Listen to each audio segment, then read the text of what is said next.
It is now 4 o'clock. I will call the meeting of the Waxahachie Independent School District Board of Trustees to order.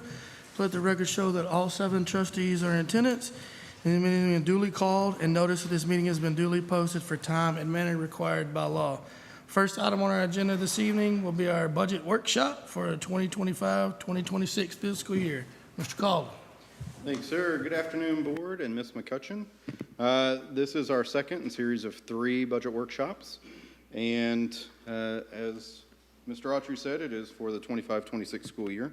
I did notice that I have at least one typo later, because you'll see 26-27 in there that should say 25-6, but I'll dwell on that when we get to it. Start a little bit just about the budget itself. Our fiscal year starts September 1 and goes through August 31st.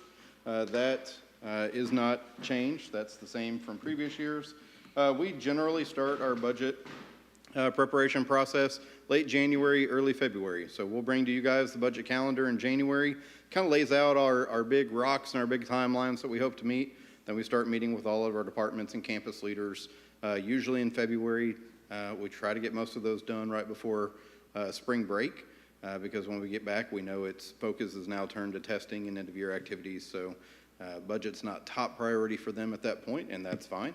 Then we kind of cool off for a little bit. We talk to you in March a little bit, get your priorities, but then we really kind of go in that holding pattern. We wait on those preliminary certified values from the appraisal district that we get at the end of April, and that really helps form a significant amount of our revenue from the local level. So in the general fund, that those local property values make up about 50 to 55% of our revenue. So that's a really significant number for us to know or have a really good idea as we go into adopting those budgets.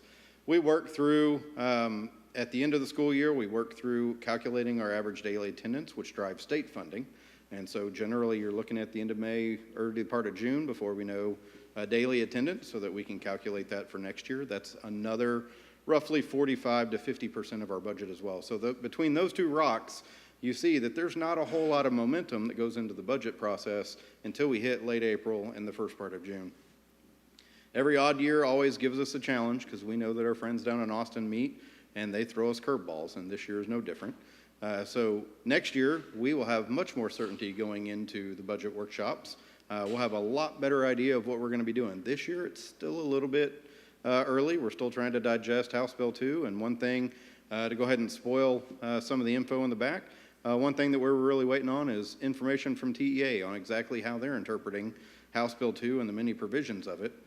So that we can make sure that we're going to be in compliance and we're meeting their expectations. So, spoiler alert, I do not have any real good information on staff raises at this point. That's one of the really big components, so we were waiting on TEA to give us some guidance on exactly what they're looking for and what those expectations are. So, we'll continue working on that. We may, if we get some good guidance from TEA.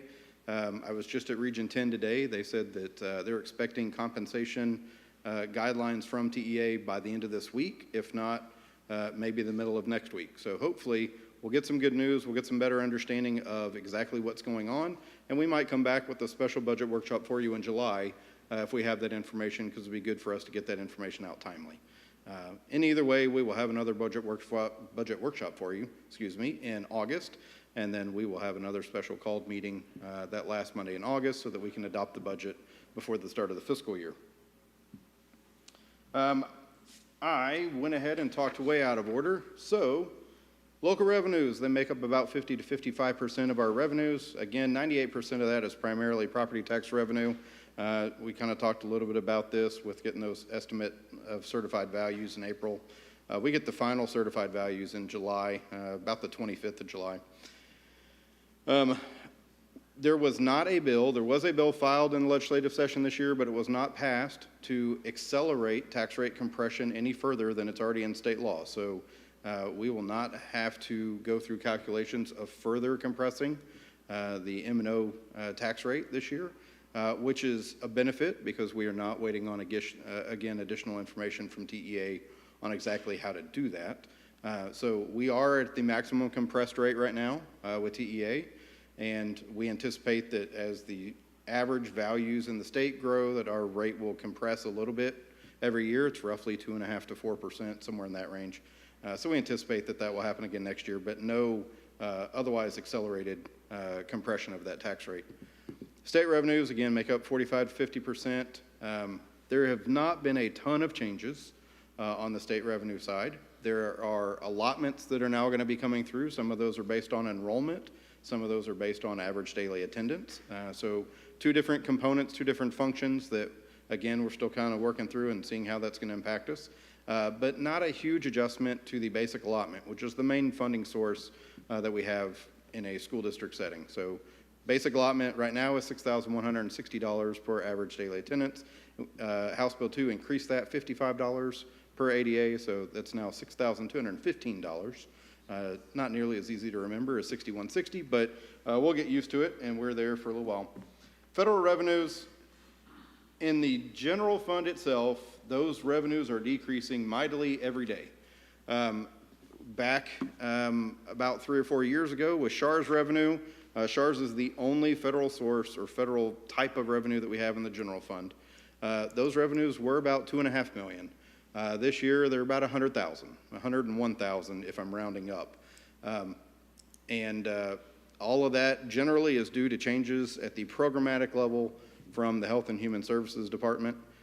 They blame it on an audit from the federal government, but quite frankly, some of these adjustments that they're making, some of these service limitations they're making far exceed any of the comments that were made in any of the audits that they've had. So we have seen a harder time to participate in the program. Things that used to be qualified for personal care services do not qualify anymore. So with that, we've seen our reimbursement for SHARS or school health and related services expenditures, we've seen that reimbursement decrease significantly since then. So we budgeted about $1 million in SHARS revenue per year. As we go into next year, we may go ahead and reduce that to zero, or we might reduce that to about 100,000 to be more commensurate with what we received this year. To be fair, that's only the interim payments. So there's still an opportunity for us to collect all of our additional cost, submit that as part of the cost report that'll be due in April of 2026, and then we could receive some more revenue. But right now, interim payments, we're at about 101,000. Just for comparative sake, in the past, we would have been, at this point in the year, probably about $800,000 to $1 million in interim payments.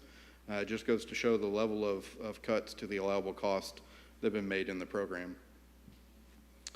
As far as expenditures go, Board, we generally lump them into 5 different categories. So payroll and benefits are by far the most large amount of our expenditures that happen in the district, make up roughly 80-85% of our expenditures. We know that education is a person-heavy business. Our kids don't do so well on computers and don't do so well with robots in front of them. So we have people, and our people are fantastic, and we like to compensate them accordingly, but that takes up a vast majority of our budget, roughly 80-85%. Our next biggest category is professional and contracted services, makes up about 5-8%. That's anything from utilities to other services that we don't directly provide. We contract with another provider to provide those on our behalf. Supplies and equipment make up about 5% of our budget. Other operating expenditures, which you and I would call miscellaneous, the things that don't otherwise fit in a category, kind of fit in other operating, they make up about 5% as well. And then capital outlays make up about 1 to 2% of our budget in any given year. Board, you may remember back in March, we had a conversation about our priorities for the 25-26 school year. And we talked about Tier 1 being our fund balance and our focus on fund balance, a staff salary increase, and then some sort of improvement over at the Lumpkins practice field as we had funds available. We talked a little bit about Tier 2 and 3, and we talked a little bit about these are some of the items that we've had listed in Tier 2 and 3, but this was before House Bill 2, so we had a real honest conversation with each other about we didn't know that we'd be able to get to any of these, but as funds made themselves available, we would try to hit Tier 2 items, and then Tier 3, we talked about these have been mentioned before, but I really don't see a way for us to find some funds to hit those at this point. But they're still on the list so that we continue to look into them and make them a priority as funds are available. At that point, Board, we've had a good 3 months since we last met and talked about budget priorities. Is there any movement in any of the Tier 1, 2, or 3, or any other priorities you would like to add that were not previously added so that we can make sure that those are addressed as we go through the rest of the budget process. I've got a question. Yes, ma'am. From what I've read, the salaries of the teachers will get a raise, and like paraprofessionals and people like that, which, hallelujah, not much, but not administrators and not 0, 1, 2? Yes, ma'am. So this says staff. So what will we do to make sure that the people that are left out are going to get a raise? So the one component that the state gave us flexibility on is the basic allotment. And we talked about it going from $61.60 to $62.15. The whole $55. The whole $55, that would be the pot of money that we would have for 0, 1, 2 years of experience, along with administrators, which the way that I'm interpreting it now, this is part of what I'm waiting on TEA's information on, would start at that assistant principal level. Assistant principal, principal, directors, assistant directors, obviously cabinet, and going up. So that $55 in the basic allotment would go to cover increased operating cost, increased curricular offerings, and any salary increases for those personnel on those steps or on those positions. Well, this is just my opinion, but I think we need to do whatever we can do not to leave anybody out. Understand.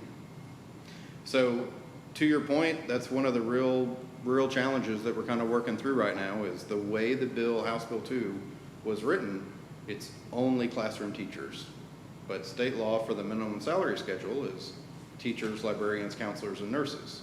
And so without some more clarification from TEA on exactly who they're looking at to receive these increases and subsequently who they're going to count for the teacher retention allotment, it's technically a teacher retention allotment, who they're going to provide fundings through or for through that teacher retention allotment, that's where we're curious as to how exactly to set up these pay increases for the following year.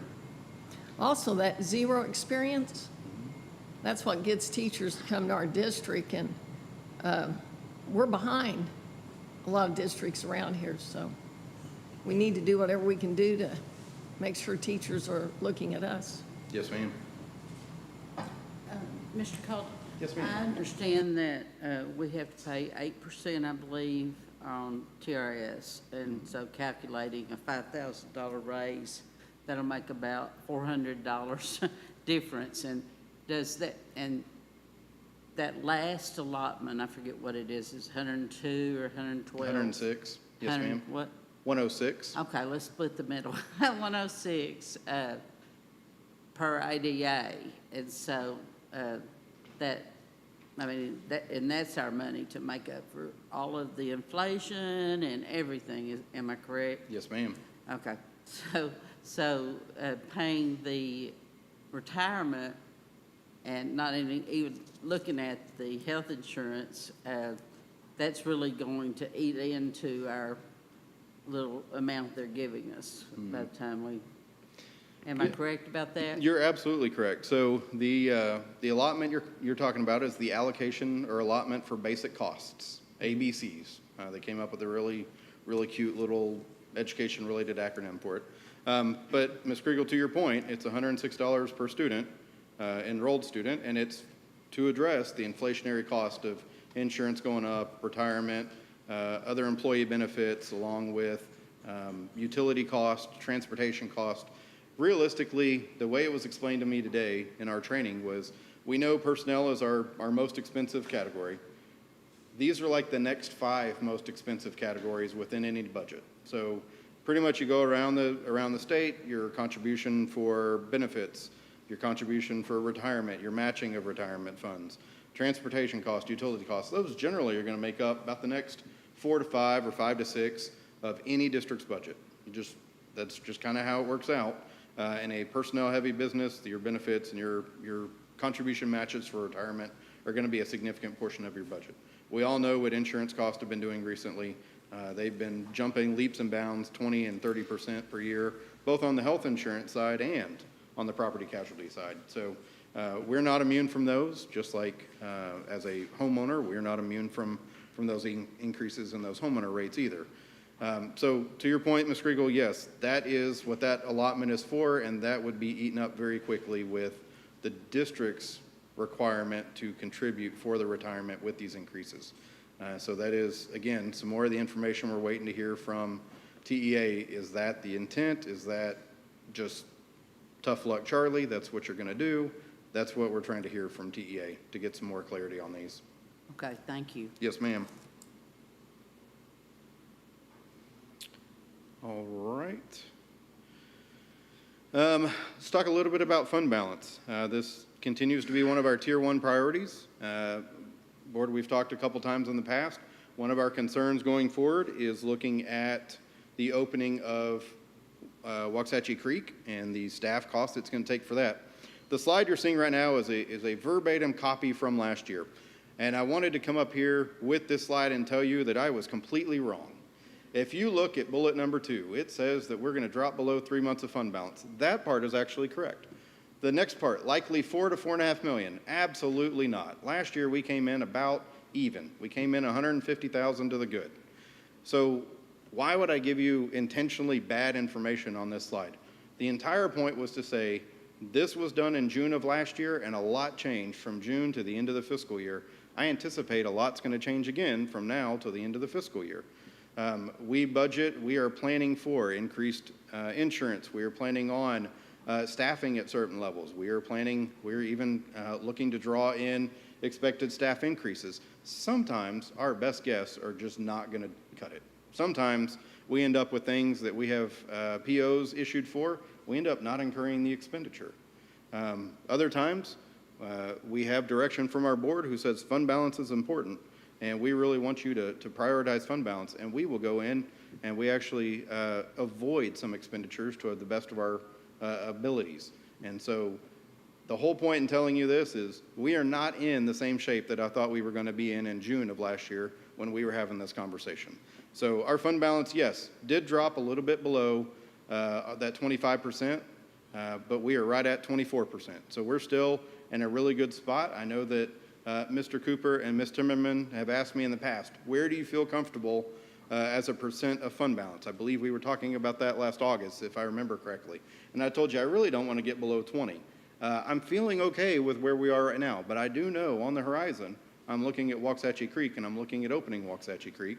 And as we continue going around having our town halls, we are looking at getting feedback from our community as to whether it's going to be 9th only, 9-10. We've even had some suggest all 4 grade levels. So right now, that staffing formula, that staffing look for Waxahachie Creek, still very fluid. So I would tell you, I like where we're sitting right now with fund balance.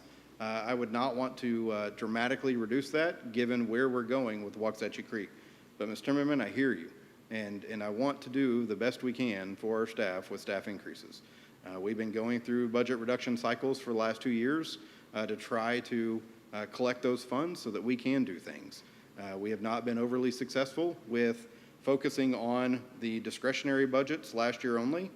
This year we started focusing on staffing and reassigning positions that we didn't feel that we fully needed. And I do anticipate that through that attrition process, that will yield some more funds that we can actually give back to our staff in the form of increases. So it is still a priority. It's still something that we are working on. But the point in telling you this was I was completely wrong, way wrong in where we were going to end last year. I just feel like it's important that we are honest with each other and transparent. And so I felt that that was transparent to point out my massive miss on that. Here's my big glorious slide of an incorrect fiscal year. 2025-26 would be the school year that we are going into, not 26-27. There are some things that will impact 26-27, notably the special education funding as we move from student-based funding to more of a settings-based funding, so the services that we're providing them, that transition will start for 26-27. And so I worked on that slide right before I made this one, which is why you have a really, really bad typo on there. So House Bill 2, I'll be really honest with you. I made these slides last week before going to Region 10 today, so I might be able to have a little bit of commentary for where we're going with some of these based on what I heard today. We talked a little bit already. The main component of House Bill 2. House Bill 2 is an $8 billion infusion of state spending into public education. It is not all new money. Some of it is a reassignment of current monies. But the largest component of this is a teacher retention allotment. The way it was explained to us today, the state is really trying hard through this allotment to retain teachers in the profession. They're not as concerned about retaining them in your district, but we are currently losing about 25,000 teachers per year out of the profession. So we lose about 45,000 teachers per year from the profession of teaching. We are backfilling them with about 20,000, whether they are uncertified, they are traditionally certified, moving from another state with a certification. So we're losing 45, we're gaining 20. So we're losing about 25,000 teachers a year. So the state's answer to that was the teacher retention allotment. Our best understanding is that through our PEIMS data, we will submit information to the state. The state will calculate how much of the incentive, or how much of the, incentive is due to the district for those teaching staff. They'll have years of experience, they'll know our district size, and so they will send us $2,500 for each teacher with 3 or 4 years of experience, and $5,000 for teachers with 5 or more years of experience. One thing that we're really waiting on the state is who exactly is a teacher in their mind. The most restrictive would be what we submit for PEIMS, which would be Record Service ID 087. So that would tell us, hey, this is truly a person who's providing 4 hours of instruction every day in a subject, et cetera, et cetera. But we know that we have more people that we know are teachers within our district that may or may not meet that definition. We might have some special education teachers that may not fully meet the 4-hour requirement. So that's where we're waiting on some info from the state to know who exactly they're considering a teacher for purposes of this retention allotment, again, so that we can make sure that all that they're expecting to receive that allotment going forward from our staff standpoint. There's another component of this allotment, but it really doesn't apply to us. We have more than 5,000 students. So in districts with less than 5,000 students, the numbers are 4,500 for 3 and 4 years and 8,000 for teachers with 5 or more years of experience. One interesting caveat that we learned today, the measurement is as of right now. If you have 4,800 kids right now and you grow to 6,000 kids, those districts will continue to receive the 4,500 and the 8,000, even when their districts are beyond 5,000 students. So we're really going to create an inequity here between I was small and I've now grown into larger and I've always been larger. So it's going to be an interesting component going forward as we kind of watch some of this. So we were told that the commissioner does have some latitude to correct some unintended consequences in the bill. So we'll see if that's an unintended consequence or if that's truly the way that that's going to stay going forward. Ms. Timmerman, another one, we talked earlier about the basic allotment. Here's another one directed towards staff retention. The support staff retention allotment, it directs $45 per ADA to provide staff increases for non-administrative staff. So we talked about the 55 in the basic allotment. This can also be used for our non-teaching, non-administrative staff. So educational aides, custodians, bus drivers, essentially anyone who's not administrative staff and did not qualify for the teacher retention allotment can qualify for the support staff retention allotment. Unlike the teacher retention allotment, where it is a set amount, this one is a funded component. So we would get 45 per ADA, and then of that we would have a mandatory spend. So right now, my best guess, based off of our WADA for 24-25, estimated at 14,680, we'd get about 660,000, and that would go for all of our 0, 1, 2, all of our support staff, essentially everybody who's not an administrator and did not receive that teacher retention allotment. So not a lot of funds to go a really long way. The next, we talked a little bit already about the basic allotment of $55 per average daily attendance increase. So that would go from $61.60 to $62.15. Estimated additional revenue from this adjustment would be about $800,000 for the district. School safety allotment. Board, you may remember with the last legislative session, we received the campus armed security requirement, and it came with about $10,000 per campus, or $15,000 per campus, and 10 per ADA. And when you look down at the end of the day, it was additional funding of maybe 15,000 or so, but we knew an armed security guard would cost considerably more than that 15. So the state has put some more money, about $450 million, to school safety in the current legislative year. So they doubled the per campus, or they more than doubled the per campus allotment. They've added $18,540 per campus, and then they've doubled the per student ADA allotment from 10 to 20 to try to help make up for some of that. Just to give you an idea, that would mean increased revenue for us from the school safety allotment, excuse me, of about $147,000. Our total school safety safety allotment with those new enhanced fundings would be about $830,000, and we spend to date have spent $1.4 million on security salaries. So it's not a provision that's going to make us whole on student security. That's still a priority in Waxahachie ISD, and it will remain one. But just wanted to give you a frame of reference. It's getting us closer, but it's not going to fully cover all of our security personnel that we have in district. Ms. Kriegel, we talked a little bit about this one, the allocation for basic cost. It's $106 per average daily attendance.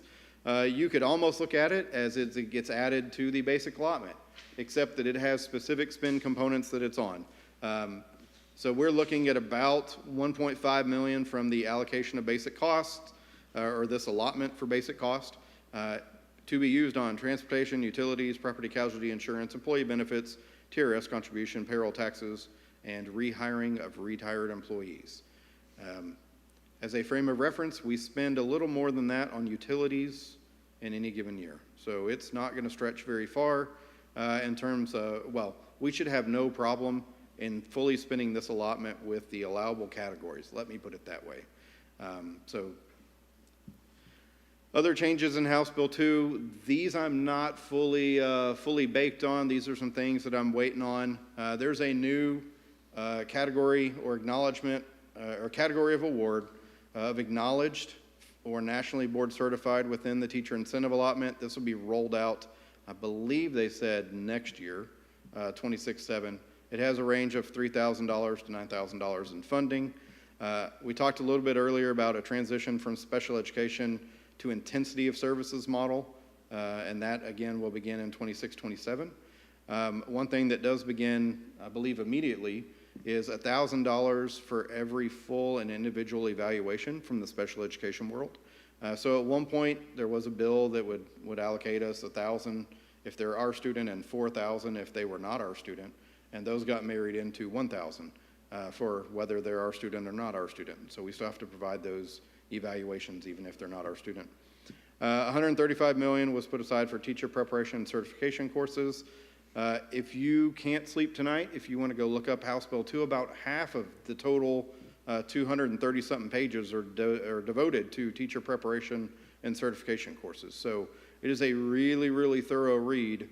The legislature spent a lot of time on trying to make sure that we are being innovative with our pathways to find future educators, because we know that they're not all coming through the traditional secondary bachelorette or bachelor's degree programs. They're not going to formal school training. A lot of them are getting alternatively certified. There's $153 million for additional funding for CTE. There is a provision for free pre-kindergarten for students of teachers. Again, we're kind of waiting on that definition of teachers. We believe it's going to be the same classroom teachers that are receiving the classroom or the teacher retention allotment, but we're waiting on a little bit more information from TEA on that. So right now there's a list of about 7 or 8 components that qualify as one for free pre-K, and then being a classroom teacher would be that 8th or 9th on that list. So one thing that I did learn today that as a district we're going to have to work through on a staff level, there are going to be a lot more requirements for seeking approval from TEA with our current pre-Ks. And so as we look to expand, renovate, or even add pre-K sections, we're going to have to seek approval from the state before we can do those things. We're also going to have to seek approval from the state before we charge for ineligible students to attend pre-K. Those components will start in 26-7 when the state has those up and running, but that's going to be a change from the way that we're currently operating. So again, from a staff level, we'll have to work through that, and we'll bring you more information when we know exactly how those are going to work. But the state is setting up some pre-K intermediaries that we're going to have to work through that sound a lot like the ESCs, but they're only going to be about 4 or 5 of these in the state. So we'll have to work through them. I believe the component or the reason that we're working through them is to try not to put our private pre-K operators out of business, but to form more of a partnership so that we are not having too many open seats, that they're still able to operate and provide quality instruction for pre-K students, and then we can do as well from our programs. Yes, ma'am.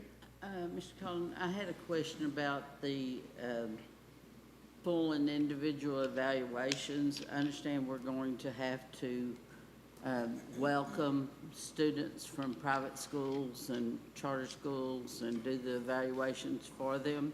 Has this been an issue in the past, or is this a new thing? Are we going to have to hire an additional whoever does the evaluation? I'm gonna tell Ms. Heimbuck to keep her mic hot and get ready, but my understanding, after sitting in the training today, is this really isn't a new requirement. We already have to do it. Right. So I don't anticipate that this is gonna drastically increase our services that we're having to offer. I don't imagine that we're gonna have to add a ton of staff for new, I do not imagine that we will have to add a ton of staff for new requests for evaluations coming in, because this is already in existence. The only thing different is we will now start getting some funding, some reimbursement funding for providing these evaluations. Yeah, yes, I was aware, I've been reading a lot up on this, and the one thing though, is there going to be some kind of requirement that the charter schools and the new private schools that they test? Because that was an issue that's kind of been on the chat boards. That I have not heard. That would make it grow greatly. That's not something I've heard either, that some of the charter schools and private schools do their own testing. Okay. But some ask us to do that testing, and that's been in play for a number of years. Right. Just another side note is an average test, full individual evaluation for a child is anywhere between $1,600 to $2,000, depending on the amount of testing that is required. So while $1,000 is nice, it doesn't fully cover how much we will be out of pocket for testing students that are not part of our district. I guess that's another to be determined. And that's actually better news than they shared today, because today they were saying that during testimony, many districts went up there to tell the legislature that their average costs are between $4,000 and $7,000 for these exams. And so, again, those are costs we're already incurring. Those are costs or testing we're already providing. So to receive a little bit of funding on the backside really is helpful as we kind of go through that. There's just been a lot of discussion about who we're going to have to test, and Yeah. it sounds like a lot of work on this. See, and I think, honestly, Ms. Kriegel, I think that's a part of what going today was really helpful for me, is that all the questions that I have and all the questions that you have are ones that all of the other providers in the state are having as well. All of the Moat Casey's and the Thompson Hortons and the TASBs and the TASBOs. Everybody has the same questions, because it was there's not as grand a detail in House Bill 2 as there have been in some other legislation. There's a lot of, the commissioner will, come up with rules and share them. The commissioner will do this, the commissioner will do that. So we're still waiting on the commissioner to draw up a lot of this to kind of let us know where we should be panicking and where we should be going, okay, that wasn't as bad as we envisioned it could have been. So that's really where we're waiting on a lot of direction from the commissioner and TEA right now to kind of help us through a lot of these changes. And then, yes, ma'am. And then one other change that really doesn't impact us, there's additional state aid for regional insurance cost differences. This is more in coastal communities. Strangely enough, nobody in Region 10 today wanted to volunteer that they qualified for this sort of funding, but I don't think this is really going to impact us at all. I think you're going to see this more along the Gulf Coast with their insurance premiums skyrocketing after all the hurricanes. Overall, what does it look like right now? Let me back up for just 1 second.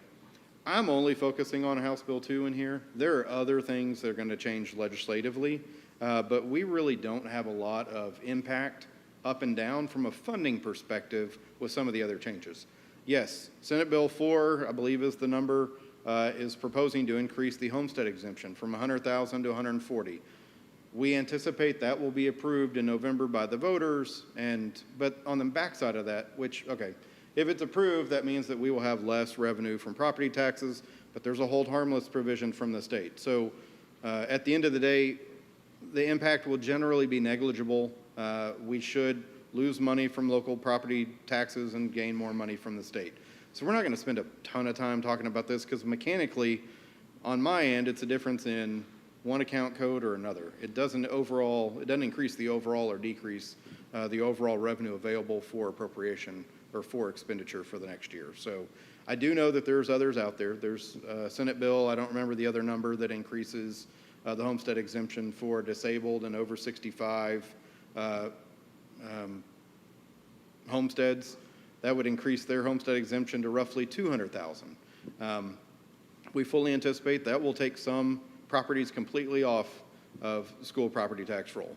$200,000 is getting close to our average home value in Waxahachie, at least according to what I get from the appraisal district. So some homes will fully fall off, but again, that comes with a hold harmless provision on the back end. So I'm not trying to minimize the impact of those other bills. I just know that realistically, from a financial perspective, it's not a significant impact because for the decrease in local revenue, there's an increase in state revenue that should offset it. So we're really just kind of focusing on new changes and different here. So overall, with House Bill 2, new funding to the district, looking at about $3.1 million overall. Now, that does not include the teacher retention allotment because, quite honestly, I didn't have the numbers of how many teachers that was at the moment to go in and do the math. But that's going to be a flow through. We get money from the state, and we pass that money along to our staff. So new funds that can be used for staff pay. I anticipated that specifically, Ms. Timmerman may be interested in this number, but the 3.1 is supposed to be used on non-payroll, so that will leave about 1.6 of new money for staff pay increases. Any questions there? I feel like I'm running through this at like a sprinter speed, and I look at the clock and it tells me I am not. Operations, current year operations. Board, we presented to you a balanced budget for the current year. Revenues right now from property taxes are tracking a little bit behind our budget. Payroll expenditures right now are tracking a little bit under budget. Those are pretty much offsetting each other. Again, as I told you earlier with fund balance, I didn't get that one right. I'm not getting these right either in terms of overall plan for the year. But when we present you a budget, we present you a conservative budget for that reason. So that when property tax revenue is a little bit behind, we've not spent all the money and we're going to necessarily operate in a significant deficit. The payroll expenditures being a little bit behind really does not surprise me. We had some contingency positions that were recaptured last year through our use of cardonics to make sure that we were efficiently staffing staff.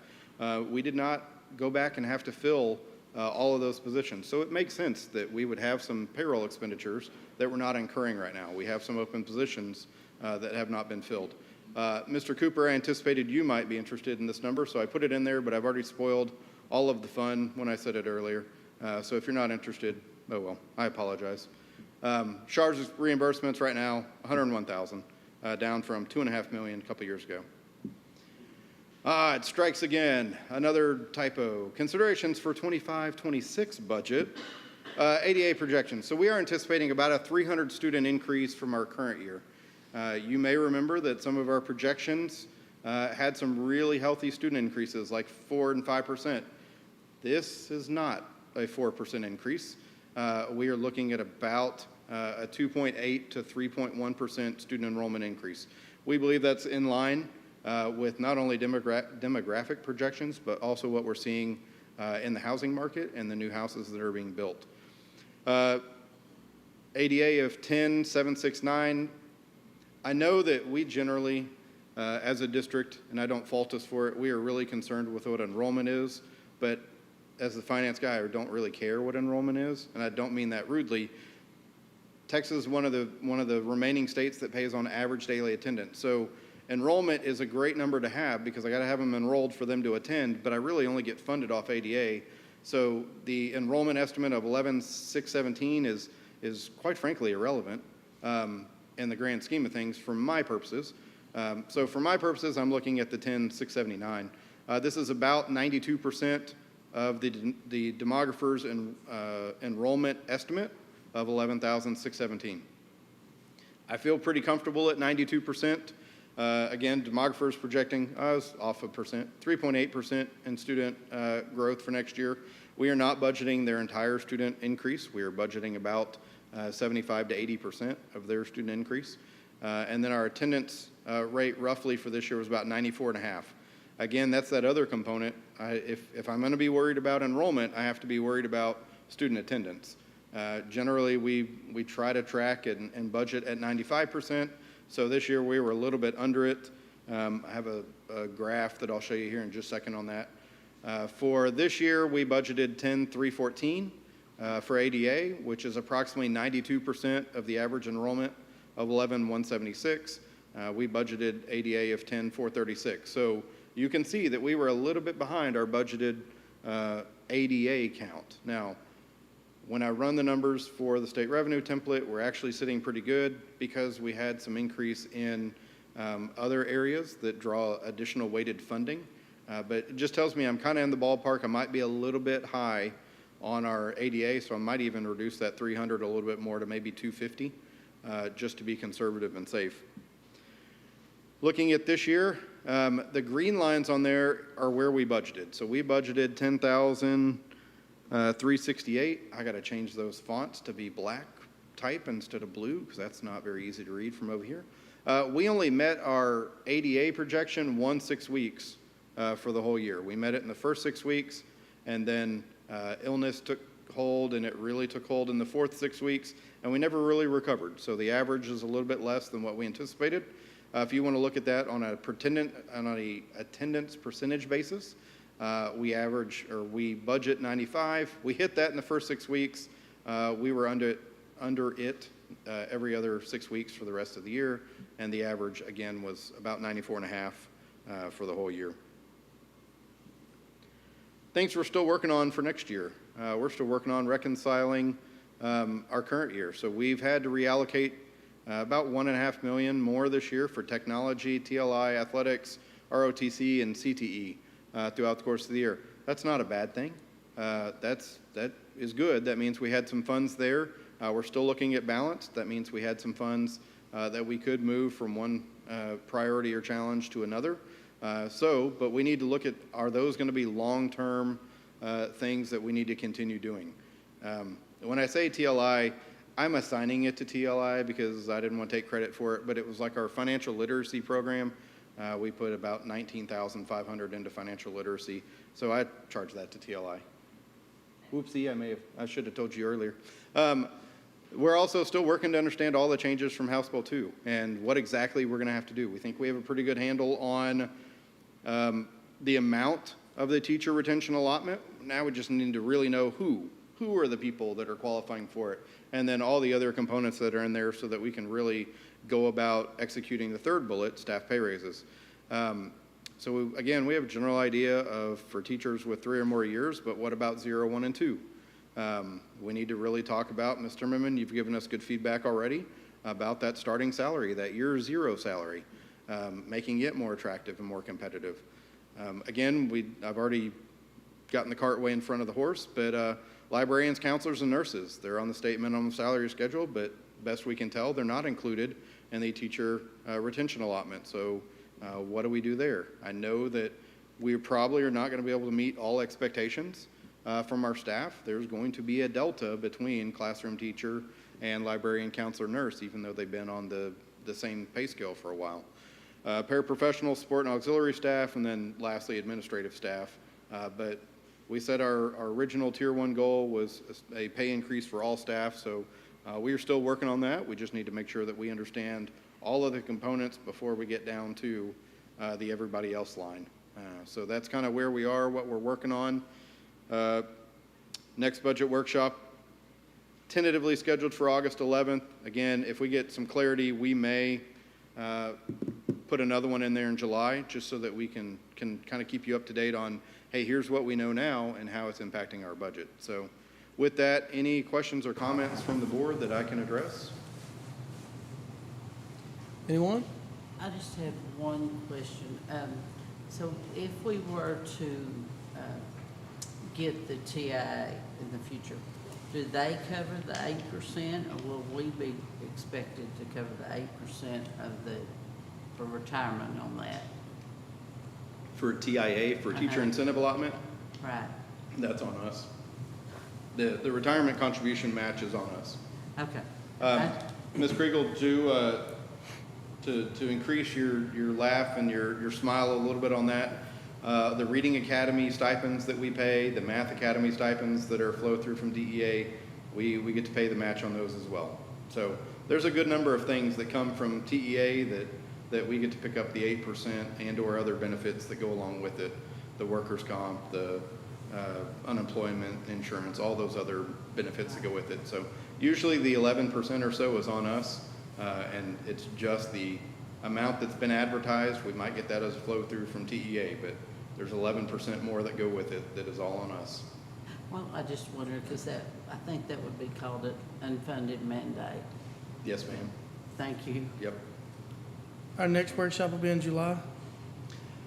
If we can get some more information from TEA that makes it relevant and worth your time, yes, sir, we'll have another workshop in July. Otherwise, we're currently planning for August. Can you provide us some numbers then on what we saved by reallocating positions and eliminating certain positions? Yes, sir. At that workshop as Yep. well?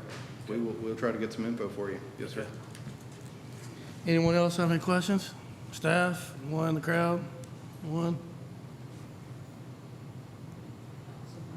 No one? No one else? I'm sorry. One second. Yes, sir. You know, I maybe should know this, but I know we're still waiting on some final decisions. ROTC was a program that was, we included in our CTE program right now, but it never actually is not technically a CTE program. From what I understand, it's looked at as being one that's going to be included in CTE. If that is the case, would be invoicing additional CTE funding. Yes, sir. Yeah. Really good point. That is one of the really big changes for the $153 million that were allocated for CTE. JROTC now will qualify for CTE funding. And conversely, the expenditures for ROTC will now be a CTE-related expenditure. So that is one really big change that came with the CTE funding, additional funding. So thank you for pointing that out.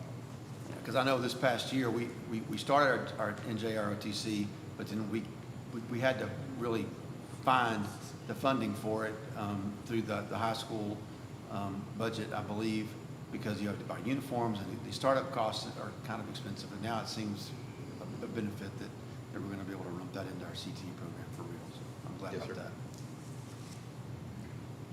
that. Anyone else? So go ahead. Ma'am, did you have something you wanted to include? I did, but if you want me to wait till later, I can do that too. You're more than welcome to do it now if you want to. Okay, all right, let's do it. It's pertaining, this is a workshop, so that's what a workshop's for. Yeah. Okay, I practiced this to be 5 minutes, okay? So, hello, my name is Brittany Webb, and I am a teacher in this district, but most importantly, I'm a parent of 3 little ones in our schools. A little over 10 years ago, I moved to Texas from North Carolina. There, I was a life skills teacher in a small mountain school district and worked in a wonderful, close-knit community. Although our district struggled financially, most teachers felt respected and worked hard for our kids with the little resources we had. Later, when my husband got out of the Army, we moved to Waxahachie near his family. Immediately, I was so excited to be here because I got to see that same small town feel with a heart for service and community fellowship like I had back in North Carolina. So when I was hired to be a special education aide, I was ecstatic to be a part of this school district. I worked hard and got my Texas teaching certificate, and now I teach 7th grade Texas history, absolutely loving what I do. Now, my main reason for coming in tonight was not just to tell you my life story or shout out my amazing principal, Mr. Rusty East. He told me to say that. But I wanted to speak about our budget changes. Now, I'm not a specialist on school district budgeting, nor am I as talented as Mr. Calden, but I do feel like some of the changes that we're making won't serve our district well. The central issue is that we seem to be cutting from the bottom and not from the top, meaning we are cutting our boots on the ground people who deal directly with students on a daily basis. We are cutting assistant principals, our librarians, our office staff, and our paraprofessionals. Yet, some of our top positions are getting raises and seemingly aren't affected at all. From a person who's been in the area of special education, a paraprofessional, a classroom teacher, a bus driver, and a coach, the ones who deal directly with students make the most impact. They are the ones who make teachers want to stay in a district because they feel supported. They are the ones who enrich the lives of our students by connecting with them and holding them accountable when things get tough. They are the ones who help ease a teacher's overburdened workload. They are the ones who go to recitals and sporting events. They make the copies or even just watch the teacher's classroom so she can go to the bathroom. We cannot lose them, and there are many teachers who are leaving our district due to feelings of not being supported, being undercompensated, or because our district seems to say one thing but can act in other ways. One of the most concerning things for me to hear is that we are not refilling librarian positions around our districts once those librarians leave their job. Our district just put out a long social media post in April detailing all of the wonderful things that our librarians do for us. Additionally, all librarians have to have their Texas School Librarian certifications or they couldn't keep their positions. But now we're okay with just a paraprofessional running the library. This leads to another issue. Our paraprofessionals don't get paid well. On average, they make between $15 to $19 an hour, yet they could go to Buc-ee's just down the road and work in the deli for $21 an hour with full benefits and 3 weeks paid vacation. Our paras are already overworked, and now we expect them to do our jobs and help with the library? Will they be authorized to help pick out and order our books? Will they be trained in dealing with our Chromebook issues? Will they be able to help teachers and facilitate research methods and help with enrichment to help struggling students close their reading and comprehension gaps to help bring our STAR scores up? And again, all for less than a Buc-ee's worker. There was a reason behind making sure our librarians had this special certification, because they do a ton of work. And to say that a para who's already overworked can just step in and do their job is not honoring our librarians at all. I find this especially alarming because my daughter's school will be one of those schools affected by this. My daughter is a student at Dunaway Elementary, and she's developed a love of reading through the assistance of her phenomenal teachers and through her school librarian, who is retiring after many years of service. So, to hear that my daughter won't have the same opportunity to enhance her reading skills and have the assistance for reading as other students across our districts is concerning. Now, I know I addressed a lot of problems, but I truly believe that we have the time to turn this around to keep the heart of Hatchie in our schools. I suggest we create a budget board filled with people from all positions in our district to help bring different viewpoints to budgetary issues. If we aren't going to give teacher raises, and I understand, let's expand current things that make us so unique to bring in qualified people. One in particular being our amazing Little Chiefs Academy. Not only is it state-level standards of success, but the daycare teachers truly help our schools run by watching our kids so we can teach. That is an area we could expand to pull in teachers without being able to give raises. My 2 smallest ones are there now, and with only around 75 spots for the entire district, if they could expand and give teachers amazing and affordable daycare, that would bring enough people here. Another option is when schools are extremely short-staffed, let's have our amazing curriculum department step in and help. They are the experts, they know the learning plans, and they would be the most qualified to help cover a class when we need them to. Now, I know they worked hard to get where they are today. And so, maybe not all the time, but maybe once every few weeks, just step in and help. Again, I admit I'm no expert when it comes to these things, but I have been a part of a district who had little funding but was able to keep retention and spirits up, all by using their strengths. Before our budget is passed in August, let's use these next couple months to relook at our budget strategies, strategies and make sure that it's truly what's best for Waxahachie. Thank you. Anybody else have any questions or comments? Mr. Collin, do you have anything else? No, sir. I'm good. Anyone? Okay. At this time, the board's going to go into closed session according to section 551.001 et sec of the Texas Government Code. It is now 4:55.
It's now 6:23. The board's going to reconvene into open session. At this time, I'm going to ask Mr. Cooper to lead us in our invocation, followed by J.C. Hines with our Pledge of Allegiance to the American and Texas flag. Yes, let us pray. Heavenly Father, most gracious eternal God, Father, we thank you for this day that you have blessed us to be a part. Father, we thank you for our school community. Father, we thank you for the things that you've already done, the things that you're getting ready to do. And Father, we just pray, Father, on tonight that you would help us to keep the main thing. Help us to keep our kids, our school community, our focus. And Father, help us to make the right decisions. And in the areas that we've erred, correct us and let us know we're wrong. Father, we thank you, we bless you. In Jesus' mighty name we pray, amen.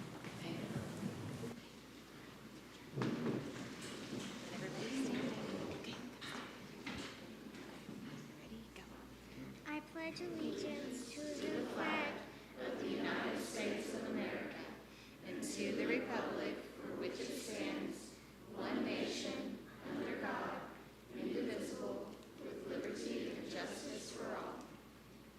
Honor the Texas flag. I pledge allegiance to thee, Texas, one state, under God, one indivisible.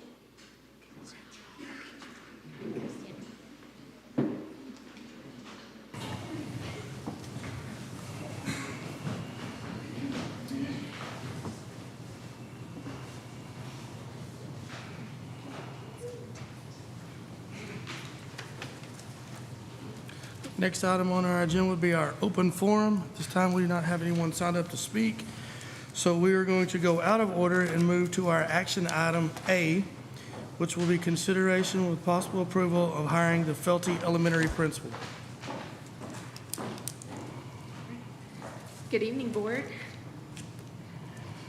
It's my pleasure this evening to recommend the hiring of Ms. Aisha Mason for the position of Felty Elementary Principal. With 10 years' experience in education and current experience as a junior high assistant principal, she demonstrates a clear commitment to student success and campus leadership. Her skills and experience have positioned her well to guide this campus forward. I recommend Ms. Mason for your approval. Any questions for Mrs. Burkhalter? Okay. At this time, I'll entertain a motion to approve action item A as presented. So moved. Motion by Mr. Cooper, Second. second by Mrs. Kriegel. Any discussion? All in favor, say aye. Aye. Opposed, say nay. Motion carries 7-0.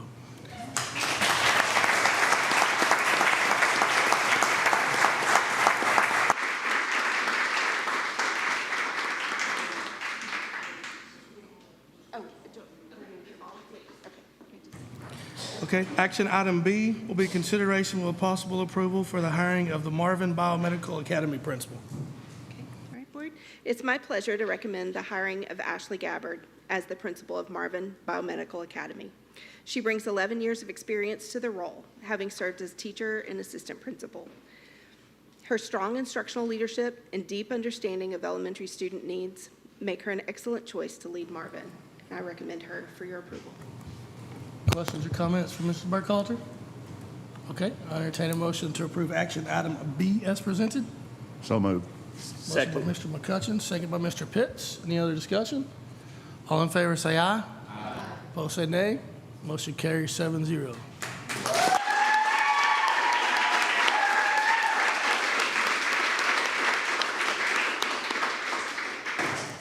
Okay, and action item C will be consideration with possible approval of the hiring of the Director of Accounting. Okay, I'm happy to recommend Ms. Cindy Wiedemann as the Director of Accounting. She brings 26 years of valuable experience, having served as a high school business teacher, PEMS coordinator, and most recently as a Chief Financial Officer. Her extensive background and financial expertise will be a tremendous asset to our district's leadership team. I recommend her for your approval. And I'm happy to make the motion to hire Cindy Wiedemann as Director of Accounting. I have a motion. Is there a second? Second. Second by Mr. Schofield. Any other discussion? All in favor, say aye. Aye. Opposed, say nay. Motion carries 7-0.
Oh, yeah? That's what I told her. I said, you know what it means when you visit our soft when you old. She goes, yeah, she goes, I just got you beat by about 2 months. I said, you still old.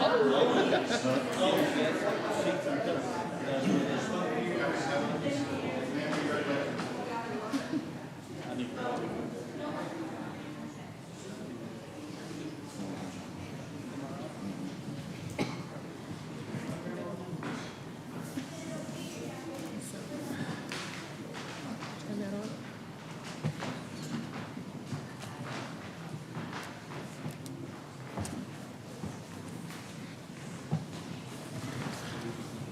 Okay, board, we're gonna move back to item 5, our reports, which is, our first report will be our superintendent's report.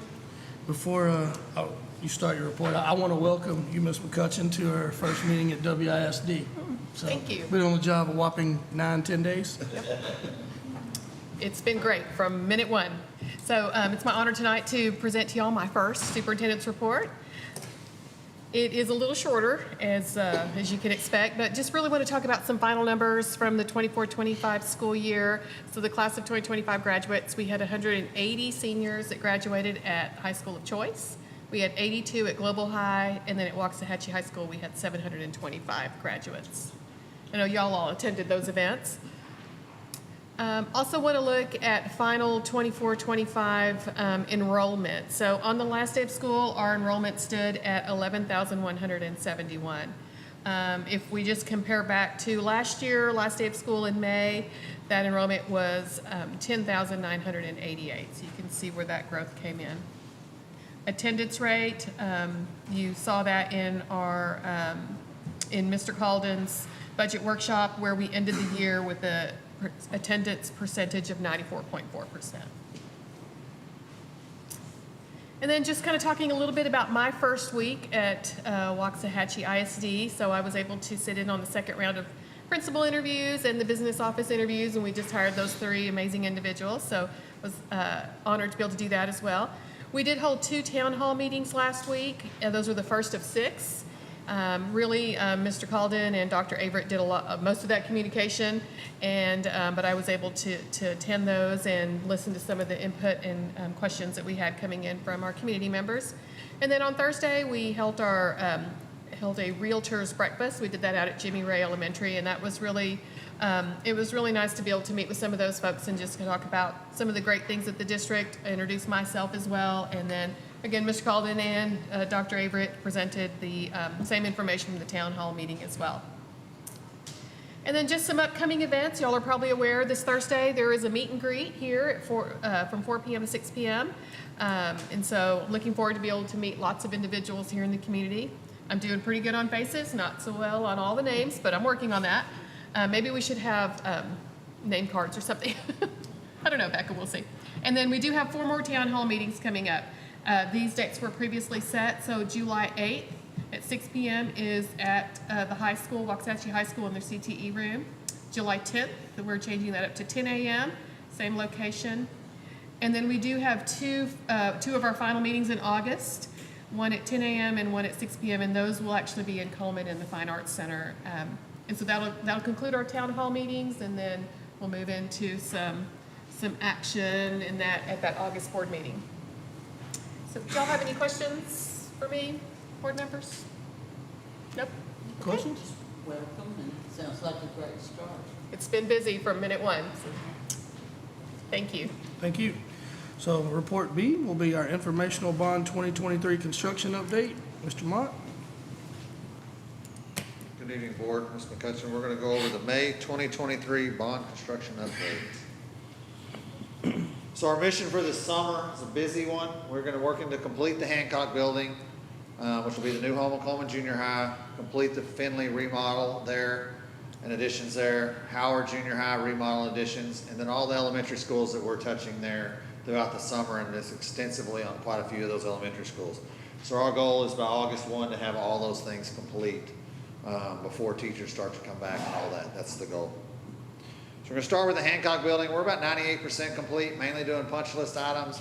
We're going to start doing the landscaping, which mainly for the landscaping we're doing there is just putting back grass. We're gonna put sod instead of hydromulch because we're going into the season that hydromulch is gonna be hard to keep alive.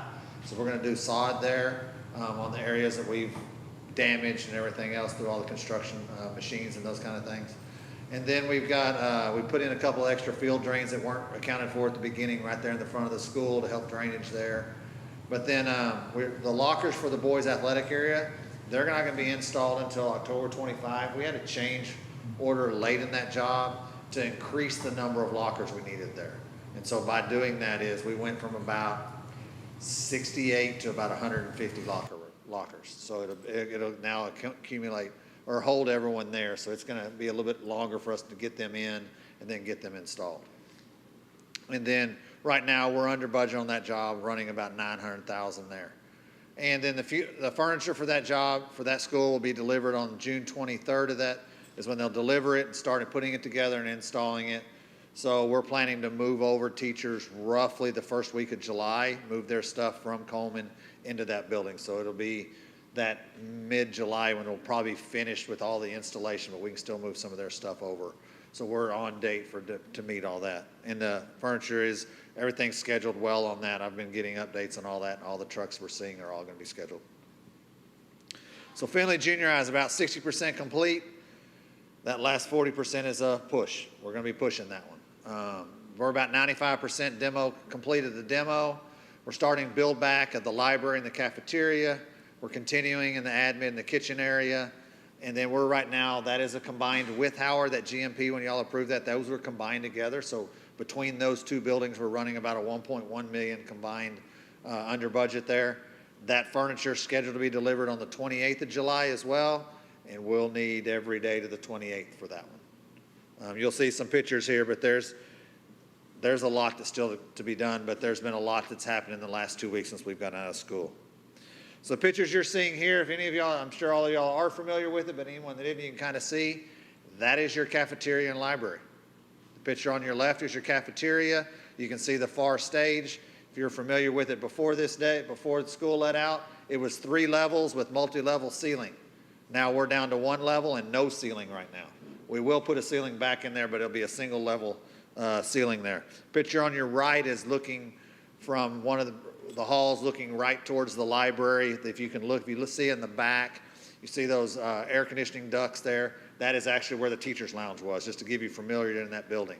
And it was multi-level with windows and all that kind of around it. You can see it's all just down. You can notice also in all those pictures, you see no red brick pavers.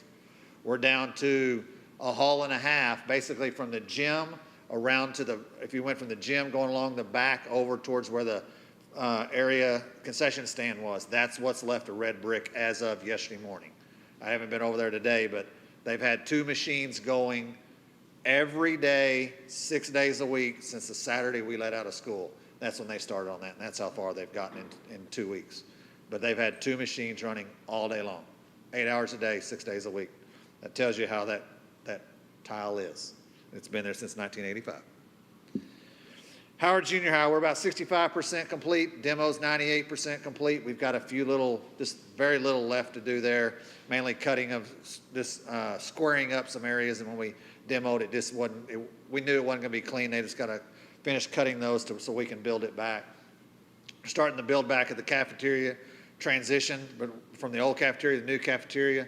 We tore that whole wall out. You'll see in a picture here, we tore that whole exterior wall out. We just have to build back the bulkhead because we're bringing air conditioning from the new RT units on the new area into the cafeteria. We're taking that cafeteria off the geothermal system. So it will be on just a rooftop units like most of the rest of our buildings are. And then we're continuing to build back of the band hall area. Again, I told you about that being under budget, being combined with Finley on that one. That furniture, only furniture we're really buying for that building is the cafeteria furniture. This is coming with the Finley delivery. So I say deliver the 28th. It's probably going to be closer to the 30th, but I mean, it's in that same furniture whenever that truck shows up right in there. But it's just basically cafeteria tables for that one. So your picture here on the left, if that is the old area, that is the awning. Right across from the cafeteria there was that under awning. That's it. There is no more awning. That is now your drama room and 3 pull-out areas there. You can see the bricks all finished. Everything externally is finished in that area. Picture on your right is your cafeteria that is looking from inside the cafeteria through the cafeteria. Actually, we're standing at the edge of the hall that was next to the cafeteria, looking all the way through from the new into the old into the new. You can see there's no ceiling there. There's no exterior wall that was right there where those couple of columns you see there. That was your exterior wall and glass windows. It's no longer there either. So you can see the rain's giving us a little problem with some water coming in, but we'll slowly get that. We'll get that fixed here next week. We'll start to put the roof on that area out there. Waxahachie Creek High School. I'm going to tell you we're 10% complete. It's hard to judge right now on that big a site exactly the full completion, but we're not much. That's going to be a percentage up or down either way on that one. Dirt work's about 70% complete. All main building is complete. We do have the parking or the loop around the very front is complete. Mainly right now they're all working on dirt work of the athletic field area in the back. And then the sanitary sewer is 90% complete. We're just started installing the storm, and I say just started like Thursday last week, so it's very new. Pier drilling is about 30% complete. 30% for that out there is about 115 to 120 piers have been drilled out there on that job. We poured our first grade beams last week, and I say of a bunch in two areas of that building, A1 and A2. That's where we're starting, which is pretty much the educational wings. We're starting in that area pouring grade beams. And then they'll have a concrete batch plant set up there by the end of the month. So waiting on the second round of comments, we have gotten those back. We got them back late last week. There were 2 comments on the second round that came back. One of them we just fulfilled this morning is they were wanting the peer review for the storm shelter. We heard from peer review this morning and it all passed. So that comment has now been solved. We've got a few questions they're asking about the MEP that we're talking to our MEP engineer. So we're down to one question. We'll have all that to get a full 100% building permit for that job. The next TxDOT is supposed to be sending this month 95% drawings for Spur 394. That does affect how their drawings affect our drive side on that and how we our dirt work there. So we've pulled off about 100 feet from the spur. We're not touching that dirt until we get final 100% completion from them. We have given them what our drives are and what our kind of expectations were there, and they're incorporating them. So when we get to 95%, it'll tell us a lot on where we need to be on grades in that last little bit to get everything matched up there. And then this afternoon, we did have a discussion with the city on the ag barn that we'll be doing out there, on how they want to present this program, if they're okay with everything going on there. Meeting went real well there. We've met with people from the school district's ag department. We've had 2-3 meetings on that. Mr. Schoolfield's on that committee as well doing it, and those comments have gone very well. We're just kind of seeing where they're looking at laying out and if they're okay with everything we're seeing there. Any changes we may have to do that they want us to do with drainage or storm or water and those kind of things that we may see going over there. Prop C. So Prop C was the big one. That's a $60 million to renovate the current buildings. We're doing a lot of that this summer. If you go around to any of our buildings, you'll see we're in almost every one of them. So originally when we did this, priority 1 and priority 2 was what the bond was built off of. And that was 419 line items. As of right now, we're sitting today, we've completed 163 of those. We've got 150 more in progress. By the end of the summer, that group will plan to have 75% of the original bond completed by the end of summer. So then we started looking at this spring, we started looking at priority 3 and priority 4. With that, we added another 539 line items. With those, we've completed already 110 of those, which is 21% of those. We've got 55 more in progress.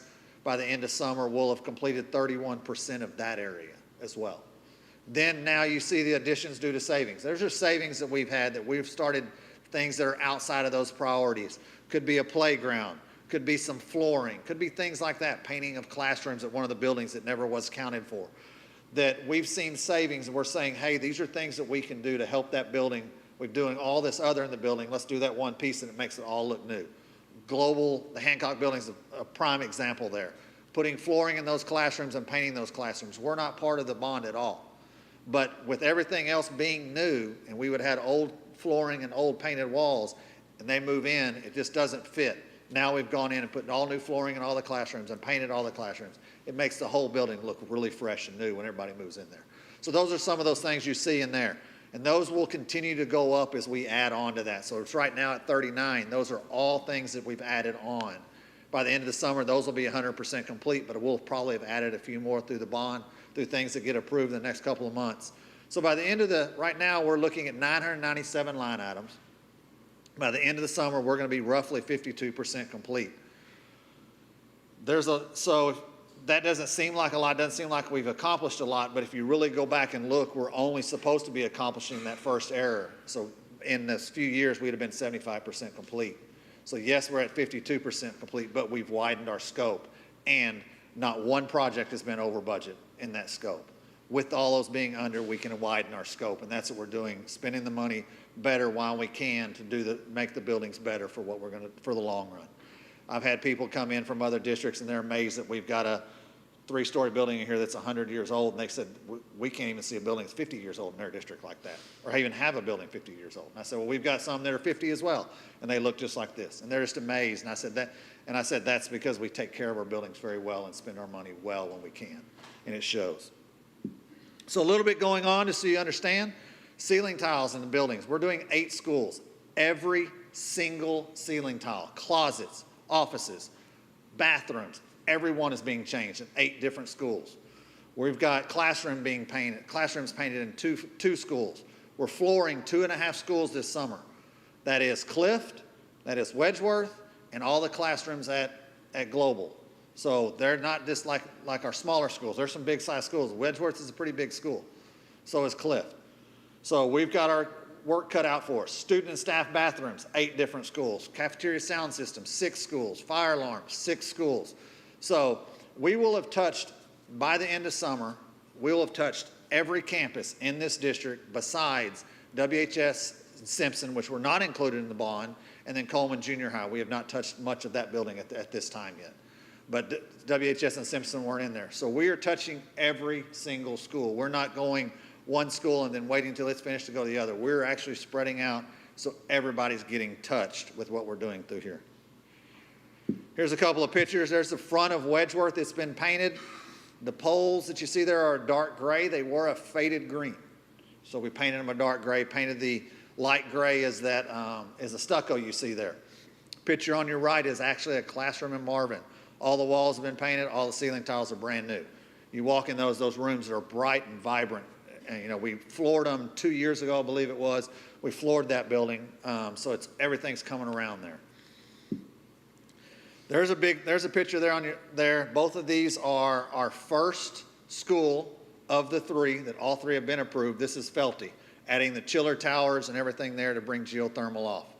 That job is scheduled to be completed before kids get back in the building in the middle of August. We'll have this job completed. It is a big process. It's the smallest of the schools, but we're learning a lot through that so we get the other ones going. And we've already started ordering machinery and those kind of things and what we're doing. We're going to be doing some things this summer to help at Howard with open ceilings and stuff, some piping and all that. So everything works together. All of our projects, we seem to work together, and it's been going very well. Any questions? I've got a question. Yes, ma'am. I was driving by Northside today. I don't know the name of the street. It's on the side where the door goes into the gym, not the backside. Yeah. All along there, those windows, is there any, in this Proposition C, is there anything like a facelift? I mean, if you would look at that side of Northside, it doesn't look good. It, like the paint's all coming off underneath those windows. It just doesn't look On good. the bond itself, no, we don't have any of that. And we haven't, I'll be honest with you, we haven't had anyone ask for that, to my knowledge. Andy and everybody hadn't brought that up. Not saying it can't be done, but we haven't had anyone, that's not have been somebody Well, will you asked. drive by there and Yes, look ma'am. and see what you think? I will. 'Cause I thought, man, I didn't think we had any schools in Waxahachie that looked that bad.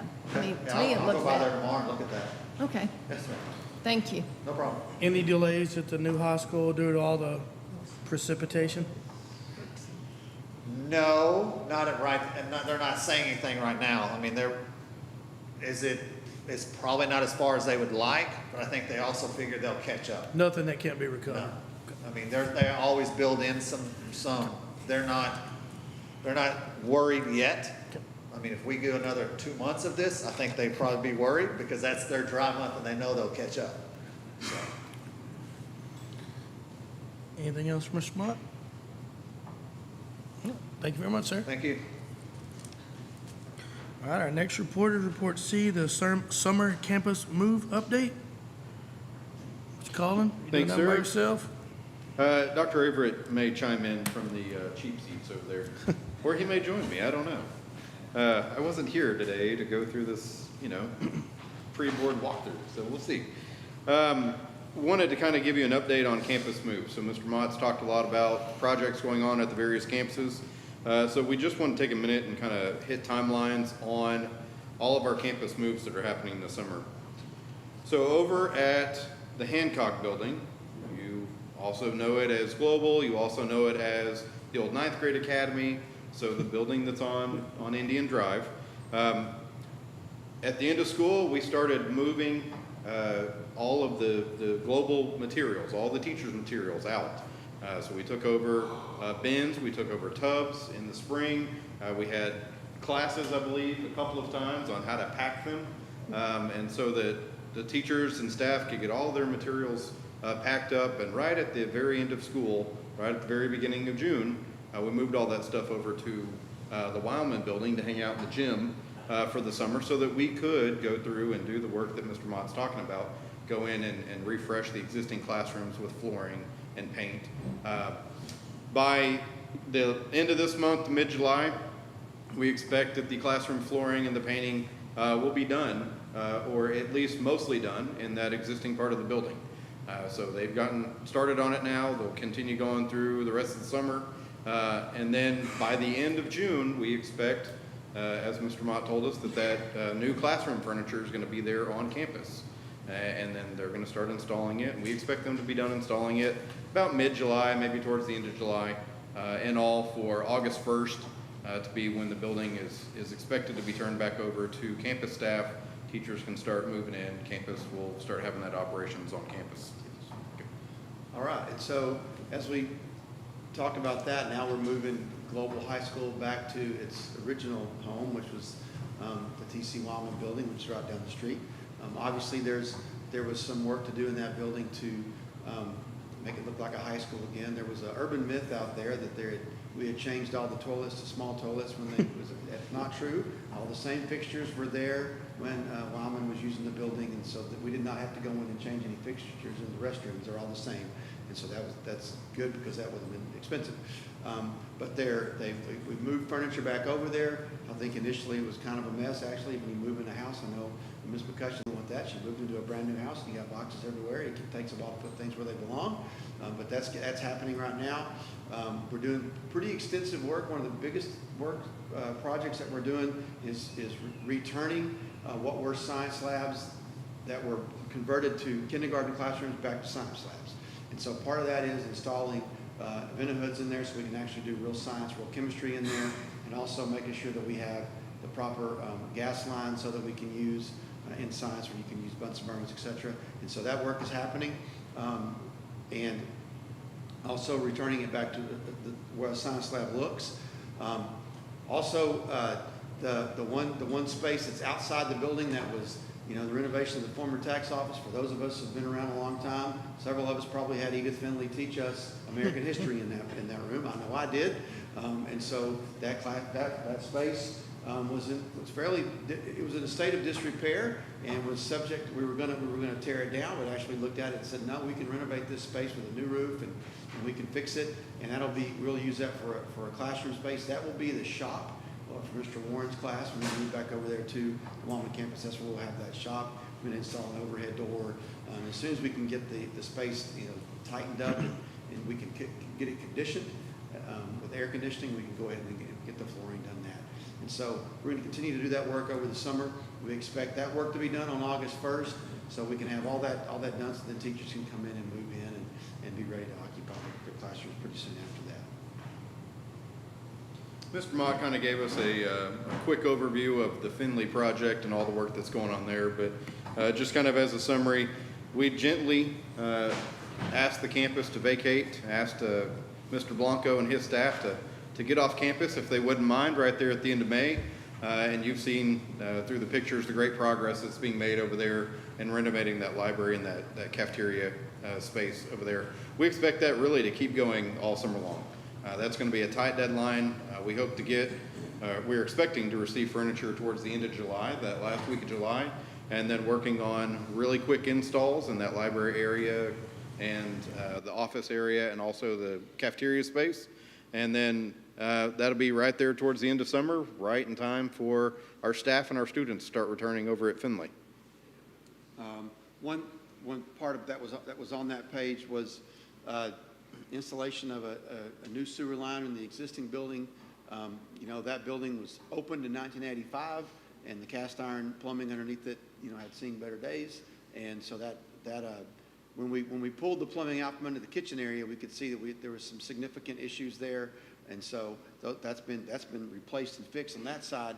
Well, then that made us look at the sewer line and such. That's why that's been replaced there as well. So that's a pretty big deal, and requiring folks to get up underneath that building. That's a lot of work, but that's happening on that campus too. Howard, you know, we've started. You saw the picture where they had the wet floor there. That's where they had demoed the original exterior wall of the cafeteria space. Now it's just one big open cafeteria, which is great. I've been in that cafeteria several times during lunch. It was very crowded, so that's going to be awesome that room is so much bigger now. The renovation of the band hall area is moving right along, and so they're also going to start renovation of the stage to make it ADA accessible. Again, in around mid-July, remove and install new furniture for the office spaces in the cafeteria. Those smaller rooms, you saw the exterior picture of what it looks like from what used to be just an awning, a covered area where there's picnic tables out there. That's now multiple smaller type classrooms for specialized programs, and a brand new space for theater arts, a brand new room for them, coming along very, very well. And again, all of these projects expected to be done right at the 1st of August, so that when teachers come back, we're ready to roll. Back to the Finley job, and Stephen told us earlier, they're working 6 days a week over there on that job to make sure we make that tight deadline, because it's a lot of work has to happen in a short amount of time. So with that, just board wanted to give you a quick update of all the summer moves that are happening. It's a giant jigsaw puzzle, but we believe that we are on task and on track to get all those accomplished this summer, and we believe that those will be really, really well received by the campus staff and by students when they're fully completed. So we are on target for August 1st for all these moves. Any questions? Thank you, sir. Any questions? Anyone? Thank you guys very much. Thank you.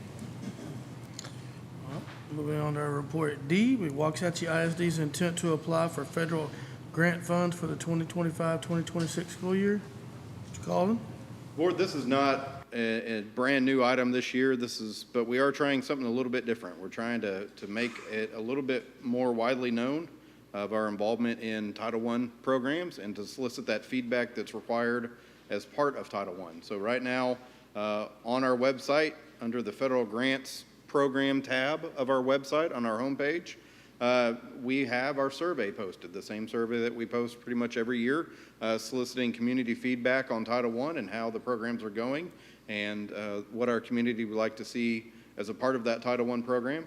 That survey is going to be open for the next 2 weeks, and then we're going to incorporate those responses as part of our grant application for the Title I program that we will be submitting at the end of the month and the 1st of July. So a different way of approaching it. We generally tell our parents that we participate in Title I and then get feedback right at the very end of the academic school year. But honestly, the feedback is not numerous in volume. So we thought we'd try a different approach this year and try it at a board meeting and try to solicit feedback that way. So this is that notice that the survey is posted and asking for community feedback on it. Anything from Mr. Colvin? Thank you very much, Thanks, sir. Our last report this evening is our informational report on Waxahachie ISD's random drug testing procedures. Ms. Biscay, we don't get to hear from you very often. Good evening, Board, Ms. McCutcheon. I'm really happy to be here and happy to share some of the changes that we've made in the last few weeks to our drug testing program. How this started was we had some coaches and sponsors just with some questions about our, not really our policy, but our procedure and some of our consequences for positive drug test.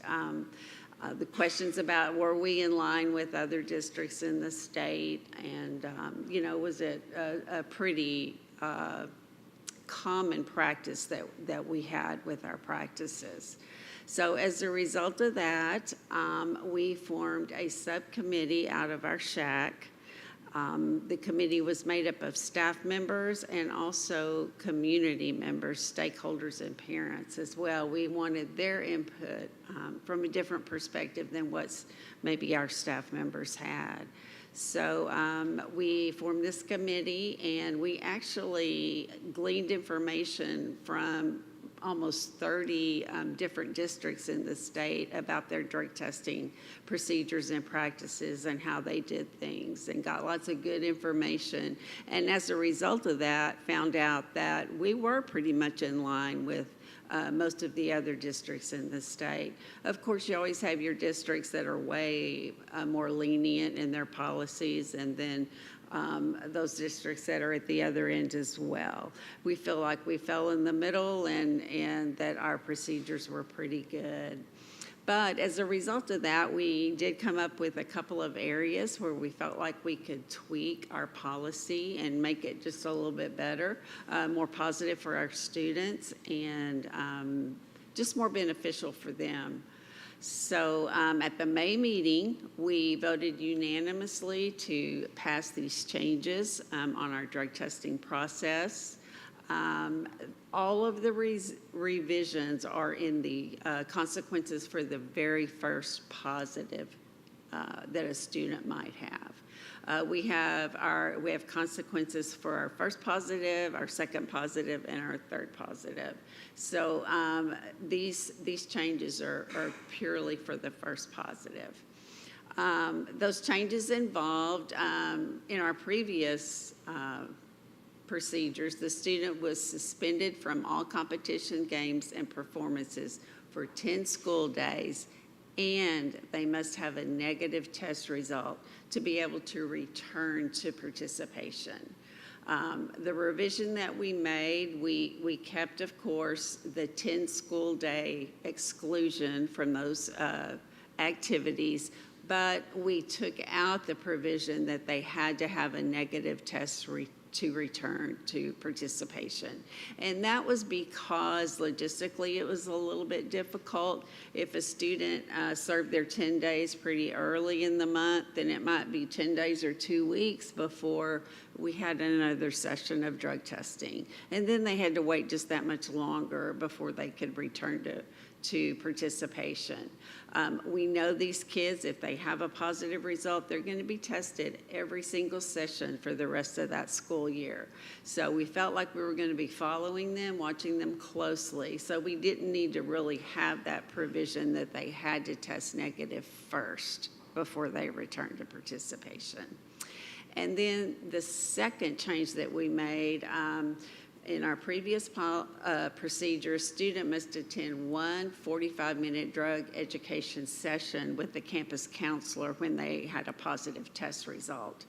In our survey with other districts and our own observations in our district, we felt like that 45-minute drug education session was really not doing a lot for those students. It was just, you know, sitting in front of a computer and watching a video, and just not really, the results from that were not particularly helpful to the kiddo.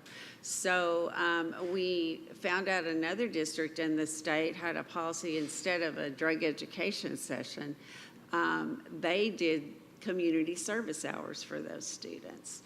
So we decided that we would have a student on their first positive test result complete 6 hours of community service with an organization from our approved list. And by that approved list, that's going to be Ms. Robinson and myself, and we'll happily accept any input from others, but we'll make up a list of organizations with which these kiddos can earn those 6 hours of community service.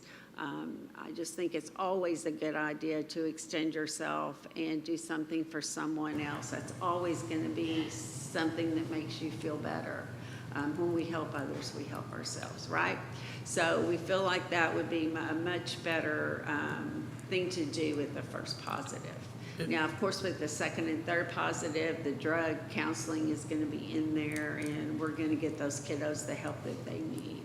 But this first positive, we felt like community service would be a better fit. Do they have a specific amount of time to complete the 6 hours of community service? They don't, but they cannot return to their activity until that's been completed. So the idea is hopefully that within that 10-day exclusion, that's when they'll be doing that community service, okay? And then the next change that we made in that, previously students would not be able to participate in practice or rehearsal during the school day if they had tested positive. They were not only excluded from performing or playing, but they were also excluded from practice. We found that that's not really beneficial to the student. So the change that we made is that they'll be able to continue to participate in practice that falls within the school day. Now, they won't be able to do practice after school or extra things. They can observe it, but they can't participate still.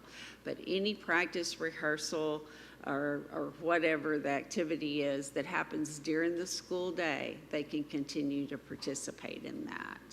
And then the last one is not really a change. The student will still be tested monthly until the end of the school year if they have a positive result. And, you know, I cannot remember when we have had a positive drug test that wasn't marijuana in the last 2 or 3 years. That's just what it always is, and that's the battle that we're fighting right now. So we really feel like hopefully we can nip it in the bud a little bit more with these policies, and that we're doing things that's going to really make a difference for the kiddo. Do you guys have questions for me or anything I can explain better or elaborate on? Ms. Bouquet, I had a question when you Yes, just said ma'am. that. So the marijuana, is it marijuana vapes or is it It's the old-fashioned marijuana? both. I think most commonly it's probably vapes. Mr. Perry and I tend to make a point in our conferences after a positive drug test to ask them the method that they use, just for informational purposes. And you'd be surprised, the kiddos are very honest about it and open about it, but most of the time it's vapes. It could be gummies though, it could be, you know, good old-fashioned joints. You know, all of it's out there, but vapes are very common right now. Thank you. You're welcome. Anything else for Ms. Bousquet? All right, thank you very Thank you, ma'am. much. That concludes our report section, so we will move into the consent agenda, which is rather lengthy. We have items A through T up for consideration.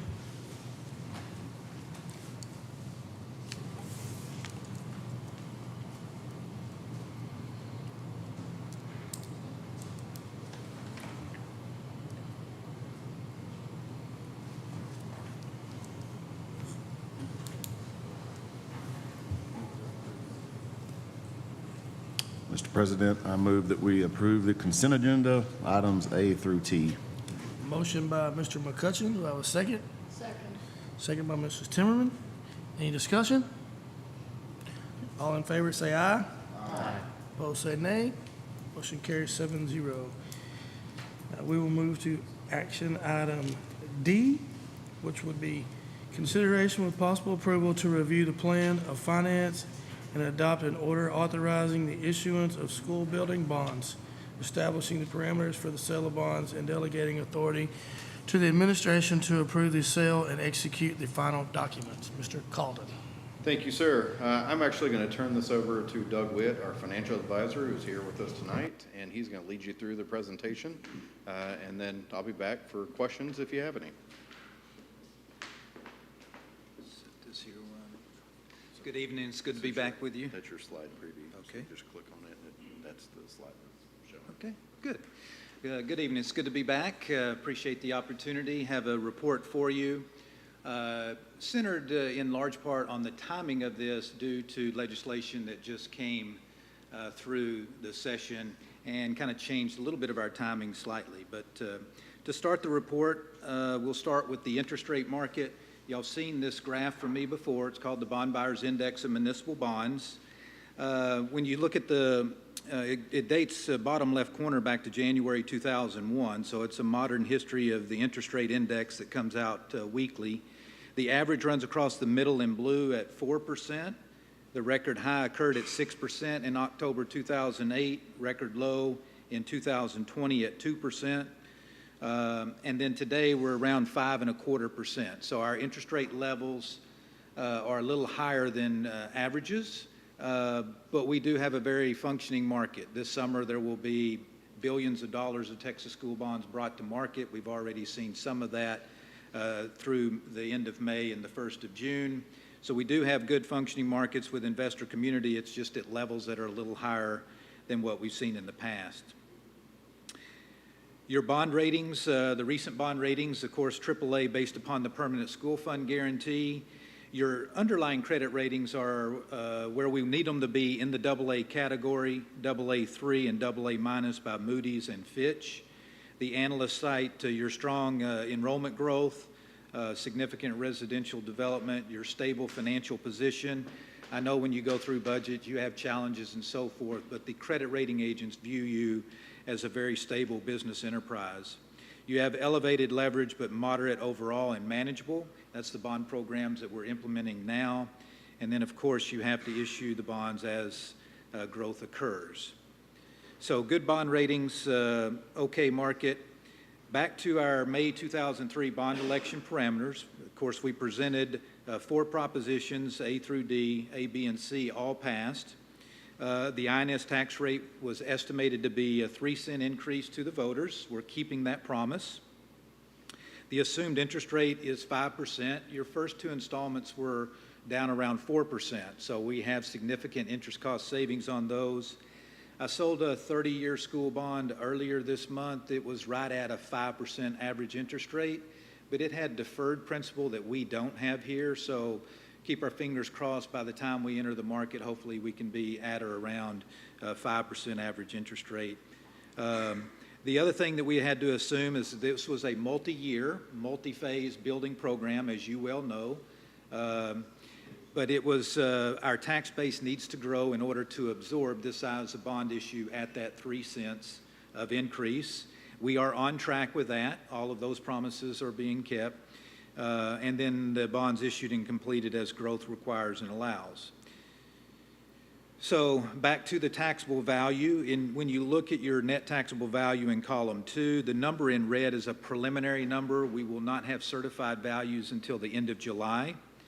That $9 billion is an estimate based on the preliminary value that was given to you, but then we back off an estimate of the increase to the homestead exemption from $100,000 to $140,000.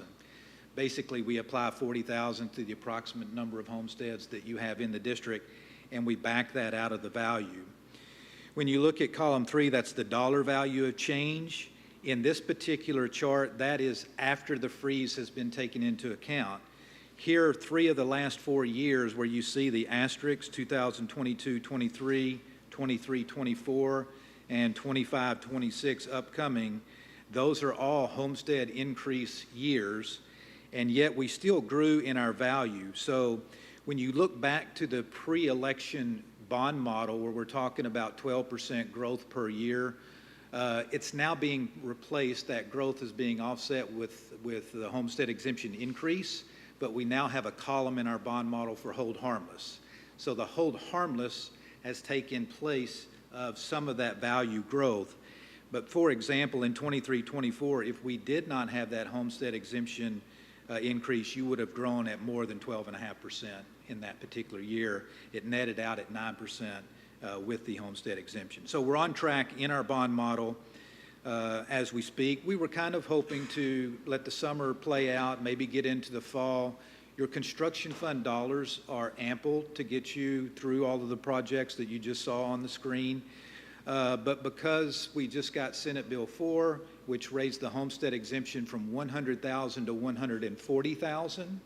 $140,000, they put in there a hold harmless provision date of September 1st, 2025. Some of you may recall back in 2023 in August when they adopted the homestead exemption increase from $40,000 to $100,000, they grandfathered in based on the bond election date, not the issuance date of the bonds. This one is based on the issuance date of the bonds, if not the first payment, but for us that's about a week apart. So because of that deadline that they gave us, we reevaluated our timing on this next installment to move a little bit quicker than we were going to otherwise. But that otherwise was just out of our, hey, we don't quite need the money yet, let's kind of get into the fall and see where we are.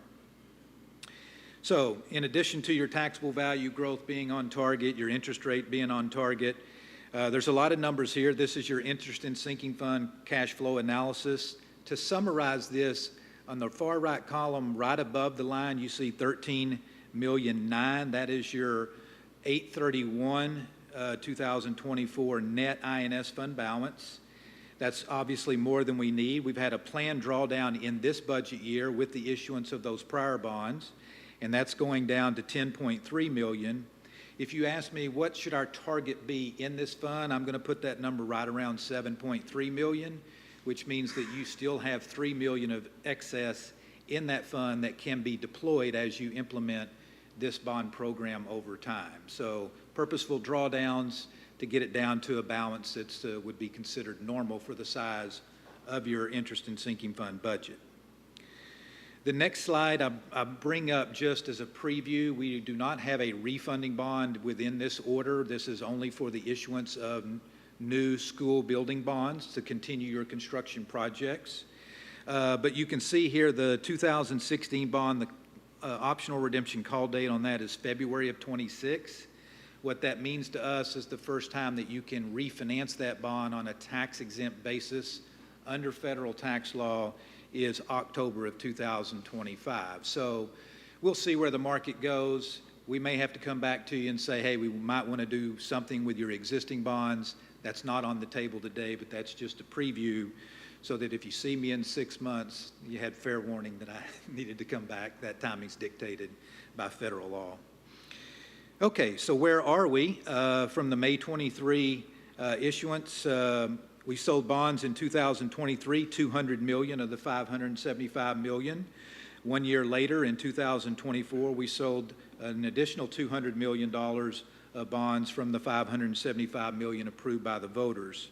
You can see that with the 2024 bond, we exhausted that bond authorization for the Proposition C projects. If I read that correctly, you're about halfway through the expenditure of that $60 million by the end of this summer, and you will continue those projects and spend that accordingly.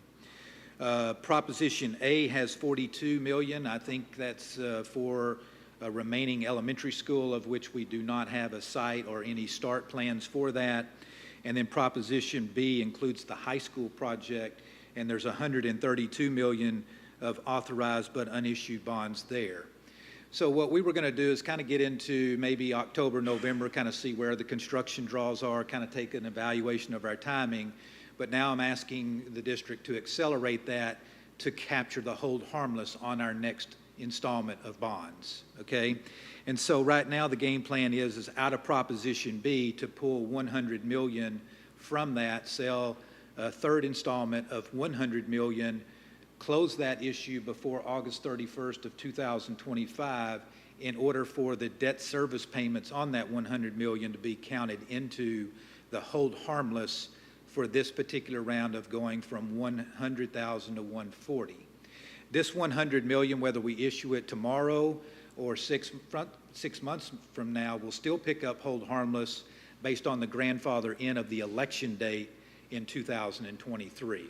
So it's this incremental step up in hold harmless that we're looking to capture, and I think it's an effort worth taking. So what are the factors that talk about the timing of issuing from authorized but unissued bonds? Of course, your tax base and bond model capacity. One of the functions of this particular bond model is it is based on growth. And we have hit the benchmarks of growth and/or substituted that growth with hold harmless state aid payments. So we're on track, but we still have a couple more years to continue in that growth pattern, okay? But we do have the capacity to issue the $100 million, and that's been examined with the business office. Your construction fund needs, if we don't need the money, we don't need to issue it unless we have a state law provision that indicates let's move forward, and that's why we're here today. Why not sell it all? Well, a couple of reasons. We have to meet federal tax law. Federal tax law gives us a mandate that we have to have reasonable expectation to spend the proceeds within 3 years.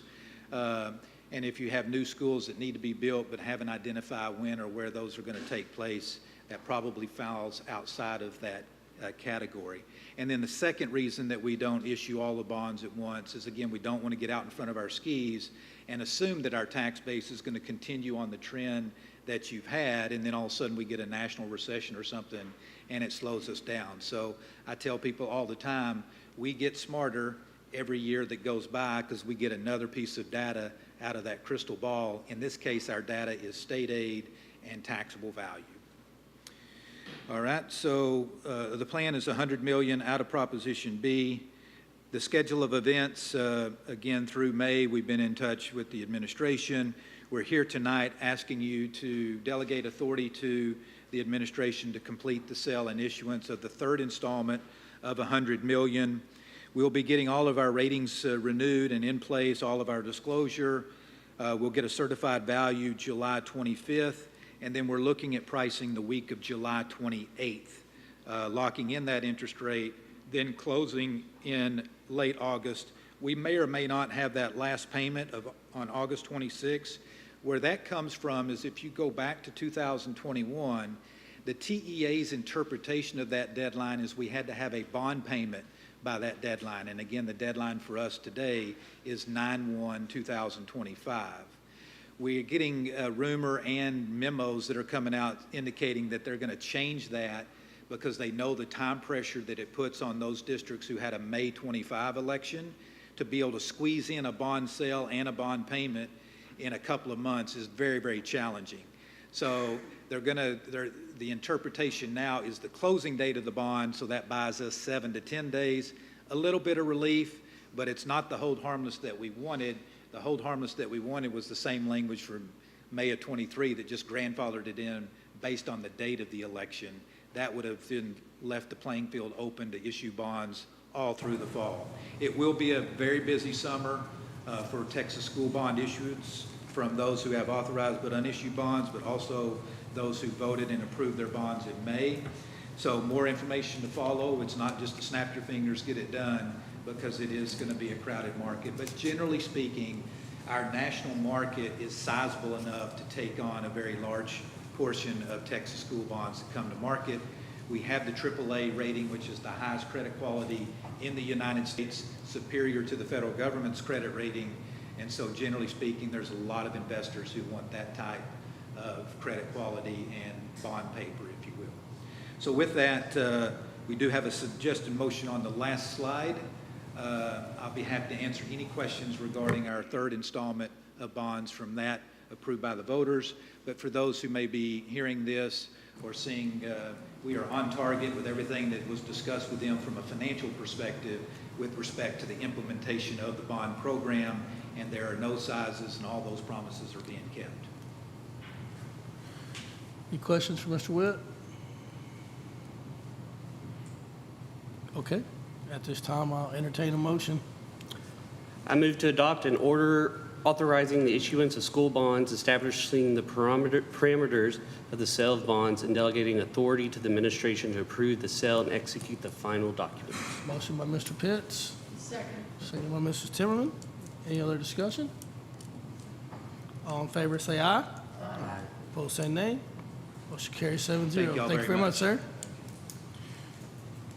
Okay, action item E will be consideration with possible action to approve Great Minds as our approved provider for the Strong Foundation Implementation Part B. All right, Ms. good Humber. evening, Board, Ms. McCutcheon. So tonight, I'm requesting to sign an agreement with Great Minds to be our approved provider for the Strong Foundation's Implementation Grant, Part B1. So this grant was awarded by TEA for the implementation of Bluebonnet Math.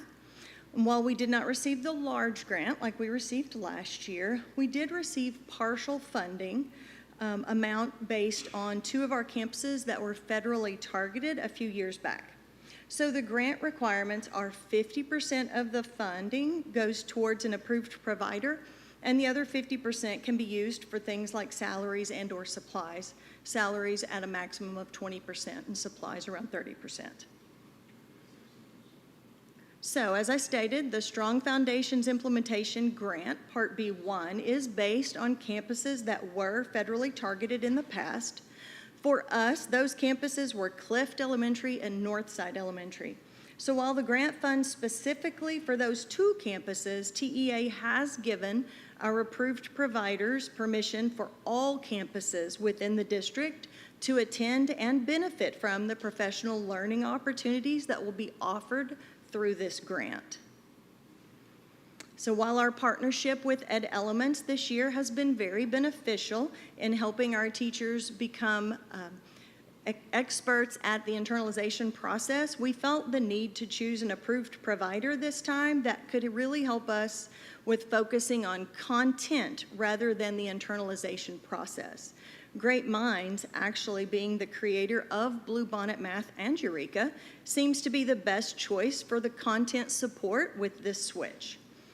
So Great Minds believes in supporting through research-based instructional strategies, which our staff, our elementary staff, are very familiar with.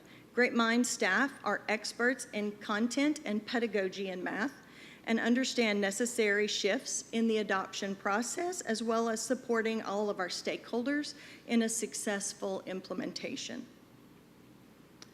Great Minds has partnered with some of our neighboring districts, such as Cedar Hill, Irving, Richardson, Crowley, Dallas, Garland, Decatur, Fort Worth, just to name a few. And with Great Minds as our approved provider, we feel secure in this transition to Bluebonnet Math from Eureka, which are both 2 products that Great Minds created and are experts in the content. What questions may I answer for you?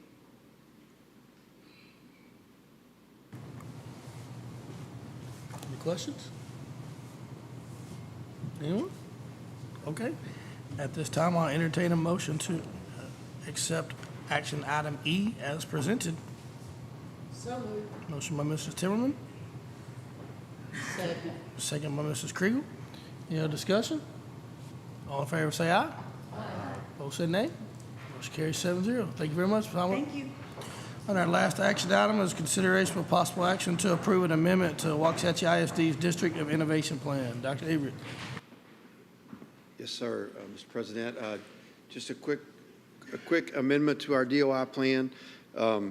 So teacher certification requirements, I'm not going to bore you with reading all that, but the district fully intends, even though we would like to have a small amendment to our DOI plan, specifically to allow us flexibility in allowing WISD to make local decisions about teacher certification that would provide a better opportunity to offer innovation in courses such as CTE courses, as well as hard-to-fill and high-demand dual credit courses. That's the language that we're adding in there, basically to give us a little more freedom when we're looking to hire some of those really hard-to-fill positions, particularly in CTE. This exemption would not apply to special education teachers, bilingual teachers, or pre-K teachers. This amendment was brought to our DOI committee, and our DOI committee did vote in the required 2/3 vote to approve it.